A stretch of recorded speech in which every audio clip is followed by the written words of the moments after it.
There's a famous fragment of Sylvia Plath's The Bell Jar novel. The excerpt is an analogy about a fig tree and facing too many choices in life. But before we dive into its interpretations and other examples of the paradox of choice, let me first read the fragment for those who might have not heard it before.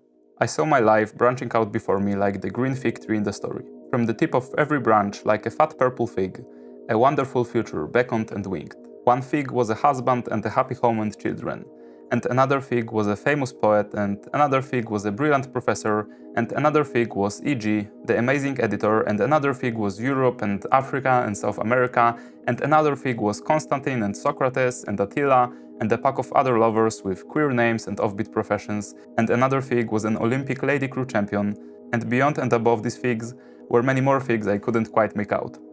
I saw myself sitting in the crotch of this fig tree, starving to death, just because I couldn't make up my mind which of the figs I would choose. I wanted each and every one of them, but choosing one meant losing all the rest, and as I sat there, unable to decide, the figs began to wrinkle and go black, and one by one they plopped to the ground at my feet.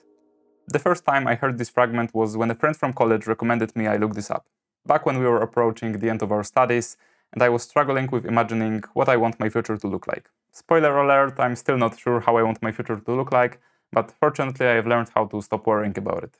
By the way, if you're new here, I'm Luke from Unwritten Tomes. I made this channel to combat mindless consumption and inspire people to read more books and stories. Now there is a lot to unpack in this whole metaphor, starting with why the analogy seems to resonate really strongly with some people, while others don't seem to struggle with this paradox of choice.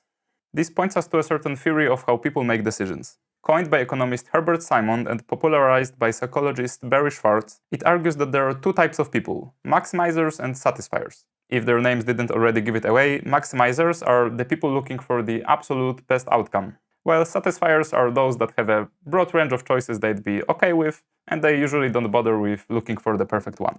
It's easy to see how the fig tree describes the decision paralysis of a maximizer. After all, a satisfier would simply pick any ripe fruit and walk away from the tree enjoying their snack. Only a maximizer is going to obsess over which fruit is going to taste the best. The problem is that maximizers are unfortunately playing a losing game. Herbert argues that humans are forced to satisfy, choosing something good enough from a limited number of options. To always pick the best choice, you'd have to be omniscient, knowing the chain of consequences of every action. That's why in the fig tree analogy, the person is starving. No matter how much time passes, they can't know which choice they want the most. But there is a saving grace for maximizers. These two types of decision makers are simply approaches we can take. They are not some kind of inherent quality that you have. Sure, there are probably some tendencies you have, but everyone can slowly learn how to become more of a satisfier. Unfortunately, there is no easy way to do it. All the advice is going to come down to simply learning how to accept losing all of these other possibilities you wish you had. It can be done by, or maybe it's the only way to do it, through detaching yourself from outcomes and getting used to the uncertainty. And you do it through exposure therapy.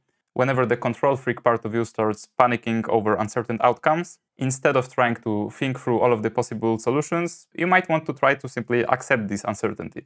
It takes some time getting used to, but it helped me to recognize the irrationality of thinking through all of these possible scenarios. The world is a complex system, and there are way too many variables for you to come up with anything better than vague predictions about most of the things you will experience. Then there is meditation, which taught me how to stop thought spirals, and over time I became better at recognizing the thoughts that I already know are leading nowhere. And since I'm aware that they're never going to come to any sensible conclusion, I can stop them before I get too deep into them.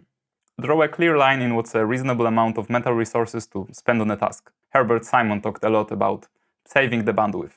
But I don't want you to live with nothing else than a burden of how many difficult choices we have to face in life. Let me show you the beauty in the vastness of life paths we can experience. It starts with a bit more direct example of what Sylvia Plath conveys. Whenever I travel, I notice the incredible landscape of opportunities stretching before me. I'm pulled out of my daily life, everything around me seems new, and every person I pass by on the way seems like a possible life path I could have. I feel it the strongest at airports. They've got tons of people of all kinds of cultures traveling in all sorts of directions. Some might be businessmen traveling for work, some are students going back home after a semester abroad, others are simply taking a break from their day job, and there might even be a person among the crowd who got tired of everything and decided to start a new life someplace else. To me, it feels like a kind of crossroads. You can see the glimpses in all of the possibilities in life. What if I changed careers? What if I decided to move abroad? While some paths I notice seem like an opposite of what I'd want from life, others hold a bit of allure towards trying something new. But rather than ruminate over the sadness that I can only choose one path in the end, I instead try to focus on the beauty in the possibilities. Also thankful for the privilege of having so many available to me. I'm well aware that the mix of choices I will end up making is guaranteed to be imperfect, but it's unique among all of these possibilities. It's a gift to be able to pick and choose from so many options available to you. And you can also look at it in this way that all of these other choices that we're sacrificing is what makes your current life meaningful. If you were able to experience all of these possibilities and every possible choice, then it wouldn't really matter which choice you make. I think that would make our current life lose a bit of meaning. So save yourself the thought of exploring all of these possible paths in your mind, because then you won't even get to experience the one you end up with. I think that's the thought I should leave you with, but if you want more, consider joining my Substack. There, in the newsletter, I share the books I'm currently reading, and also what videos I'm working on next. And since you get it before I even press record, you also get to comment about what I might have missed about the next topic. This way you get to be a part of the process, and the final result is going to be better for it. The link is in the description if you want to join. See you guys next time.